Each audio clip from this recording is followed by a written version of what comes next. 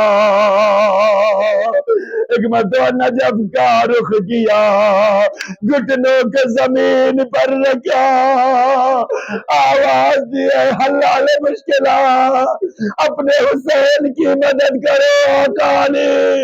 اے عزادار ہو، ایک مرتبہ یا علی مدد کہہ کر اب جو نیزے کی علی کو کہتا، علی اکبر کا کلیجہ حسین نے سر کو پیٹا، زمین سے خاک کو اٹھایا، اپنے سر پہ واللہ شروع کیا. اے میرے لال اکبر، تیرے جانے سے بابا کی آنکھوں کا نور چلا، تیرے جانے کے بعد اب زندگی میں کچھ نہ بچا. انا للہ و انا الیہ راجعون. ردم بقضائه وتسلیما لأمر یا اللہ یا اللہ یا اللہ یا اللہ یا اللہ یا حمید یا محمود بحق محمد یا علی بحق علی یا فاطر بحق فاطمہ یا محسن بحق الحسن یا قدیم الاحسان بحق الحسین التشان وبحق الائمة التسعة الطاهرين من ذرية الحسين عليهم الصلاة والسلام. اللهم لعن قتلة الحسين، اللهم لعن قتلة الحسين، اللهم لعن قتلة الحسين وأولاده وأصحابه. اللهم لعن قتلة أبي الفضل العباس، اللهم لعن قتلة علي بن الحسين الأكبر، اللهم لعن قتلة علي بن الحسين الأصغر، اللهم لعن قتلة ابن عبد الله، اللهم لعن قتلة محمد بن عبد الله، اللهم لعن قتلة قاسم بن الحسن، اللهم لعن قتلة أصحابه وأولاده الحسين أجمعين إلى يوم الدين. ماتم حسین یا حسین.